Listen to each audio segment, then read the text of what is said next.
So, good afternoon all. On behalf of Pediatrics Unit 3, I, Dr. Kanaram Jat, welcome you all for the CCR. So, today we will discuss a child who has multiple complaints and he was diagnosed with an unusual entity that was relatively new. So, case will be presented by Dr. Aswini and Dr. Jagat will discuss the review. So, I request Dr. Aswini to start the CCR.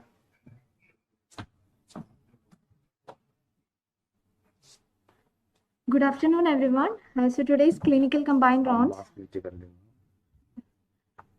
by Pediatrics Unit 3 is an unusual cause of a multi-system disease.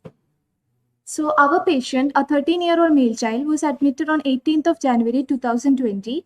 He presented with complaints of fever and abdominal pain for 3 months, vomiting, yellowish discoloration of eyes and urine, cough and fast breathing, and left knee joint pain for the last 1 month.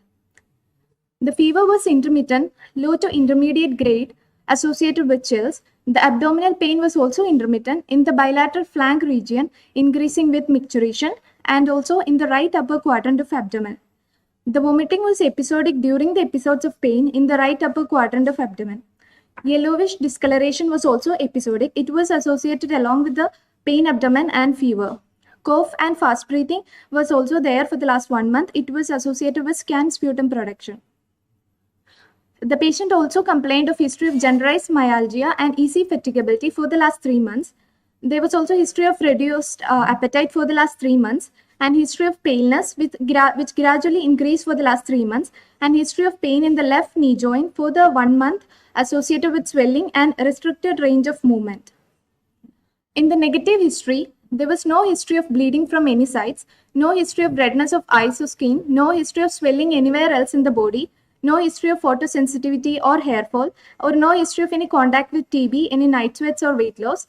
There was no history of palpitation, orthopnea, or discoloration of fingers on cold exposure, no history of any epistaxis or persistent nasal obstruction or severe facial pain, no history of any oral ulcers, or no history of passage of any blood in urine. In the past history, there was no previous hospitalization, no history of asthma, allergy, or contact with TB.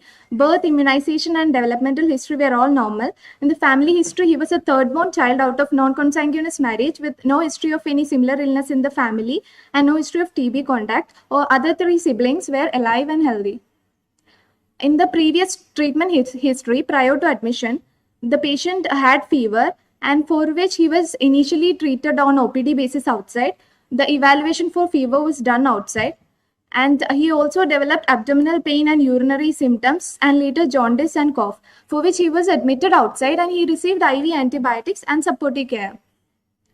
He was also started on ATT suspecting disseminated TB on the basis of a positive Mantoux test, which was 15 millimeter, and gene expert was negative in this patient. He also received blood transfusion thrice outside. The doses of ATT was adequate. He received 2 months of HRSD. However, the symptoms persisted despite the treatment and following which he was referred to AIIMS. And at presentation on examination, the patient had a mild tachycardia and tachypnea. Other vitals were normal. Anthropometry was also normal for age. And on general examination, he had pallor, significant lymphadenopathy, cervical, axillary, and epitrochlear. Epitrochlear was 2 into 1 centimeter. He also had icterus, and there was no edema, clubbing, oral lesions, or skin lesions. On systemic examination, in the respiratory system, he had reduced chest movement and chest expansion on the left side, along with reduced air entry on the left infraaxillary area. Other findings were normal. In the abdomen, he had mild tenderness in the right upper quadrant and liver was palpable 1 centimeter below the right costal margin. And in the cardiovascular system, he had a hyperdynamic precordium and other findings were normal. In the musculoskeletal system, he had a left knee swelling along with mild tenderness and marked restriction of the range of movement. There was no redness or warmth and rest of the joints were normal. So in summary, my patient was a 13-year-old child with complaints of fever, abdominal pain, vomiting, jaundice, knee joint pain and swelling, with no response to anti-tubercular therapy, with lymphadenopathy, reduced breath sound in the left axillary region, hyperdynamic precordium, and mild tenderness in the right upper quadrant of abdomen, along with swelling of left knee joint on examination. So we thought of a few differentials. Those were disseminated tuberculosis, connective tissue disease, lymphoma, brucellosis, and sarcoidosis. And on investigation, on complete blood count, the patient had anemia, severe anemia, hemoglobin was 6.5, and mild leukocytosis 15,940 TLC, and reactive thrombocytosis as well. And in RFT, LFT, all the findings were normal except a slightly elevated ALP 1667, and TSP was 1.2. Bilirubin, total bilirubin was 1.2. ESR and CRP were also elevated. ESR was 72, CRP was 186. Sputum gene expert was sent, which was negative, and procalcitonin and HIV were also negative. We further did a bronchoscopy, and BAL was also investigated. The BAL culture sensitivity, fungal workup, and TB workup were all negative. In the BAL cytopath showed necroinflammatory and acute inflammatory exudates, and stain for AFP was negative. And on further workups, ACE levels and urine calcium creatinine ratios were negative. ANA DCT was also negative. LDH was 173, and Brucella antibody was also negative. So this was a bronchoscopy that we did. On bronchoscopy, we noticed a narrowed left main bronchus with compressed left lower and apical lobe. So in the first and the third picture, we can see a narrowed bronchi. On further course and admission, after admission, the patient had persistent fever, and he was started on IV antibiotics, and ATT was also continued. However, the fever persisted, occasionally associated with chills. And he also had abdominal pain and intermittent jaundice episodes. The pain abdomen was present, which the pain abdomen was in the loin and the right upper quadrant region, and it was associated with increase in the jaundice, chills, as well as elevation of alkaline phosphatase. So here we thought of a cholangitis with cholestatic jaundice as a possibility, and it was confirmed by ultrasound. And later, during admission, the patient developed increase in respiratory difficulty, and the clinical features were suggestive of pericarditis, and it was also confirmed with echocardiography. So the imagings of the patient will be discussed by the radiology team. Over to Dr. Manisha. Thanks, Ashwini. Good afternoon all. So in imaging, we have these serial radiographs. First one is of January and the second one is of March. Here we can see that in both the radiographs, there is this perihilar haziness that is persistent. So there is a kind of reticular opacities in both the radiographs. In addition, in March, we can see there is one additional finding of a consolidation in the left upper zone. And in CT chest, what we see is that there are multiple nodules, fissural thickening. We can see the nodules in the left upper lobe. There is fissural thickening, and the thickening is also nodular. Of note is that the left main bronchus, as we see in bronchoscopy, the left main bronchus was narrowed, as if something is surrounding the left main bronchus all over. So there was a narrowing of the airway lumen, along with peribronchovascular thickening and multiple nodules. In a mediastinal window, you can see the same soft tissue which was surrounding the left main bronchus. It is very sheet-like diffuse flat type, unlike that of nodes. There was no calcification inside, and of course you can see the non-calcified nodules here as well.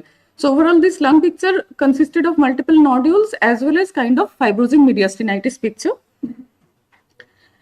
If we did MR also at the same time, here we could see that on T2 weighted images, this mediastinal soft tissue was very hyper-intense, which is unlikely that of a mature fibrosis. But active phase of fibrosing mediastinitis can look like this, but they are not looking like big enlarged lymph node or necrotic lymph nodes.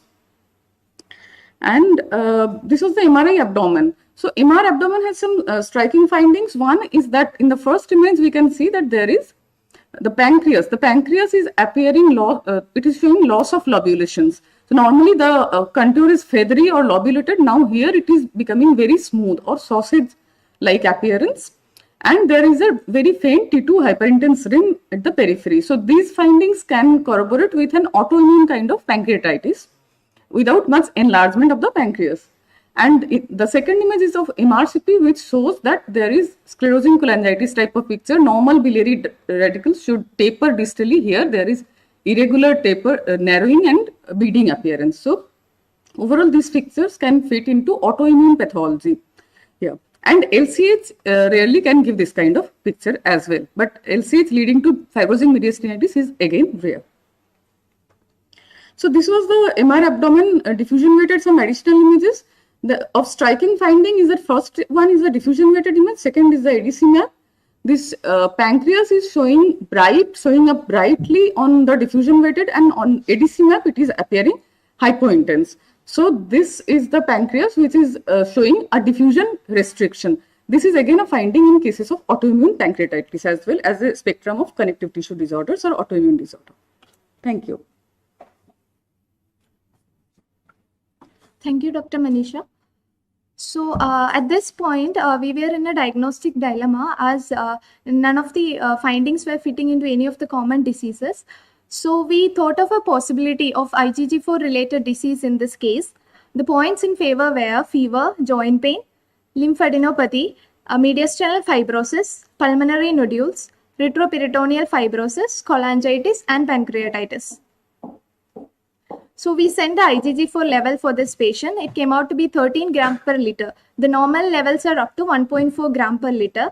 So further, we did a biopsy of the epitrochlear lymph node, and the histopathology of the same will be discussed by the histopathology. Thank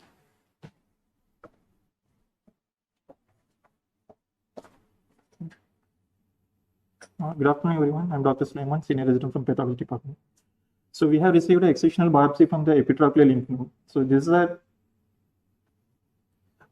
is a low power view of a lymph node where we can see a maintained architecture with the presence of lymphoid follicle. And this is a germinal center surrounded by mantle zone. And between the cortex lymphoid follicle, this is a paracardical area. In the low power view, we can see only the vascular proliferation. This is a high power view of the paracardical region, which shows along with vascular proliferation numerous lymphoplasmacytic infiltrate, and which can be identified by presence of eccentric nuclei and cartwheel appearance. So with this morphology, actually we can think of quite a possibility, as radiologist said, its autoimmune condition will be possibility. But they made a job easy for us since they have done an IgG4 level and it's quite elevated. We have performed a stain for IgG, which showed positivity for IgG in the plasma cells. So in order to say that IgG4 related disorder, we have to do IgG4, which should be approximately more than 40% of IgG4 in total population of IgG. So the final possibility we have suggested is IgG4 related lymphadenopathy. So these are the histological subtypes of IgG4 related disorder. So which is multicentric Asselman disease, reactive follicular hyperplasia, interfollicular expansion, progressively transformed germinal center, and inflammatory pseudotumor. In interfollicular expansion and ameloblastosis, these conditions can be also coexistent with the rheumatoid arthritis and many autoimmune conditions like SLE are increased in the IL-6 level. So based on the morphology and with the clinical and serological features, the best possibility would fit in the diagnosis of reactive follicular hyperplasia like IgG4 lymphadenopathy. Thank you, sir. So we finally made a diagnosis of IgG4 related disease in this patient. And as a treatment, we started the patient on prednisolone tablet 10 mg TDS for the 2 weeks, and then gradually tapered the dose. And he was also started on tab ursodeoxycholic acid for the cholangitis, and tab lacilactone was also continued for the pericarditis. And following the treatment, child became afebrile after 5 days of steroids, and he became symptomatically better. The pain abdomen also reduced and appetite improved. He was tolerating feeds, and there was also radiologic improvement, and he was discharged on oral medication. And on further follow-up, he was readmitted after 24 days of the discharge with fever, hemoptysis, pain abdomen, and vomiting. And on investigation, there was TLC was 32,000, which was neutrophilic. ALP was 521. He also had some oral lesions, and scrapings for HSV were, however, negative. A diagnosis of pneumonia was made in this case, and he was discharged after becoming afebrile, and he responded to antibiotics. On last consultation, he was on tapering dose of prednisolone and also on Udiliv and lacilactone. They were continued, and he was symptomatically better. alkaline phosphatase was on reducing trend. IgG4 was planned for the patient, but it could not be done due to the current scenario. And repeat imaging was also planned after course of prednisolone. And currently he is on prednisolone 5 mg alternate day. So the further discussion will be done by Dr. Jagat.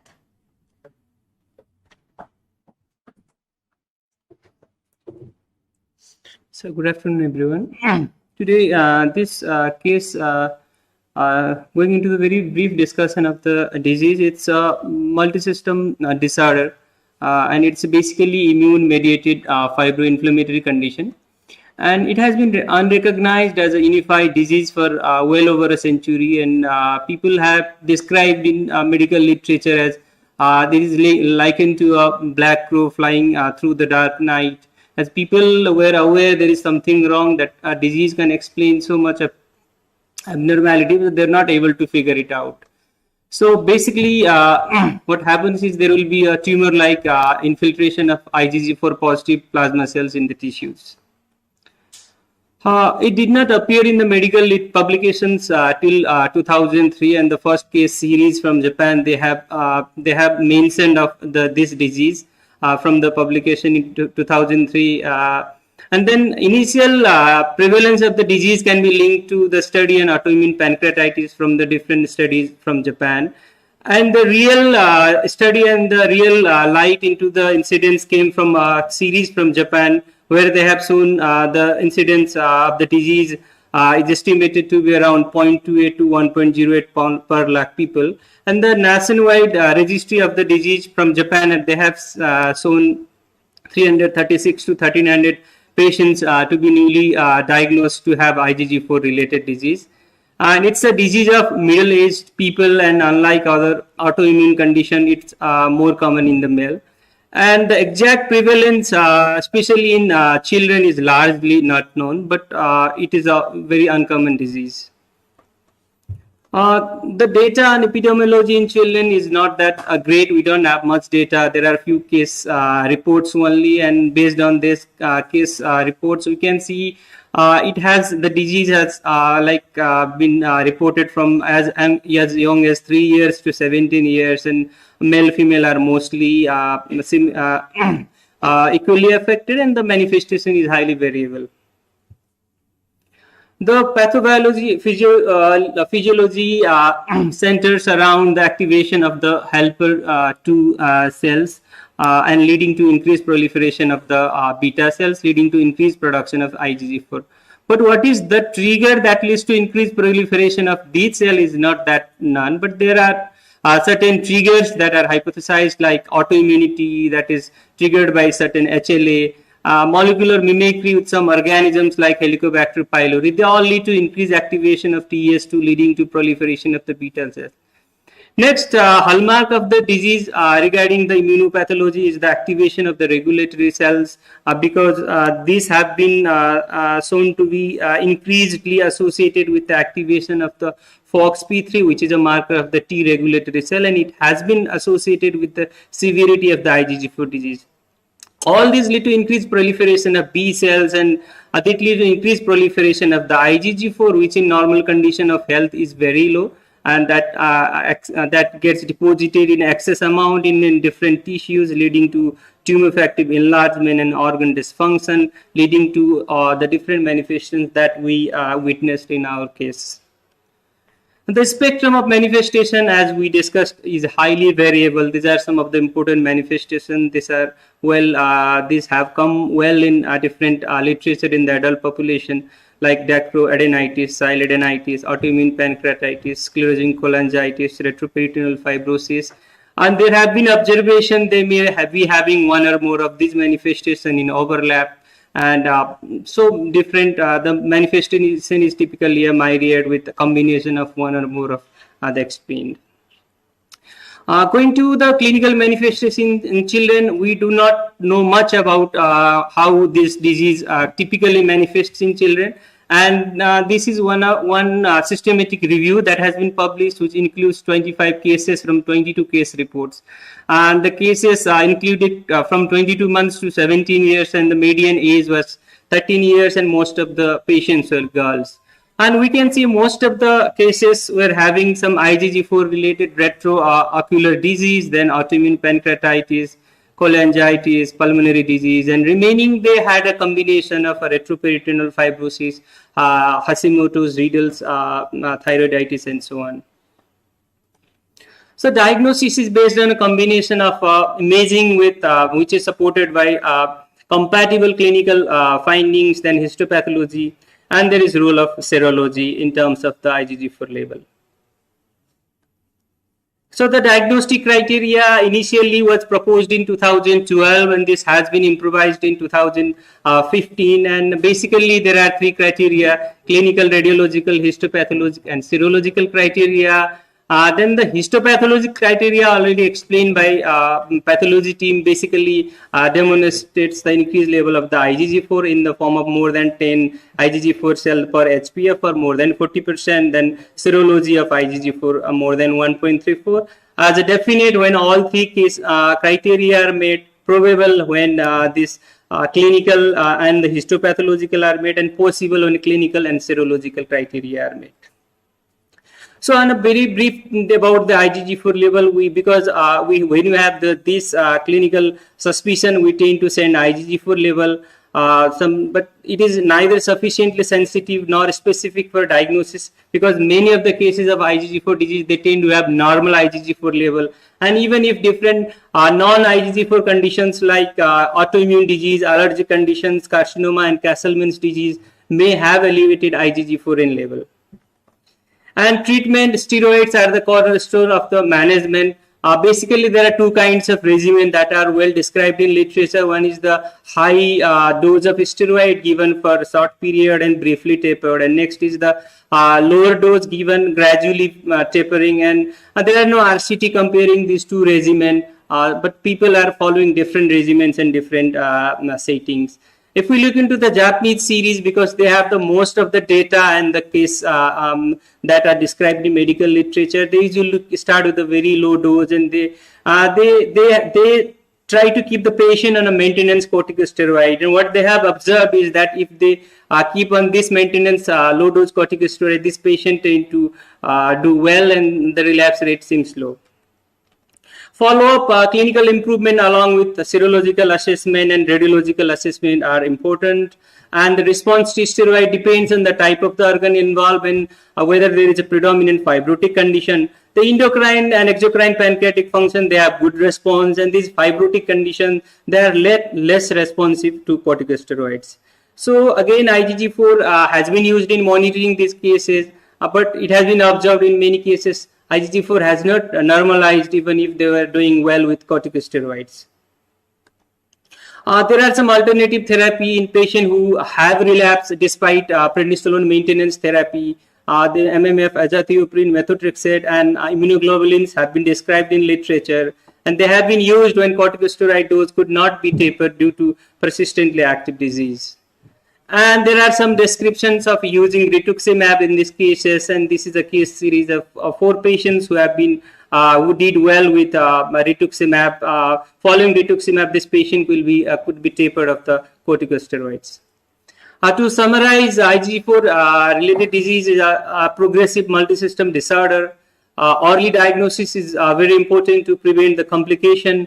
Corticosteroids is the mainstay of treatment. And it's very important that we do not have much data, and much data is evolving, which would improve the understanding of the disease. And especially in children, the prognosis of the clinical condition we are not that clear, but we need more study. But one thing is clear, that if you diagnose early and if we treat, the morbidity and mortality can be reduced. So thank you.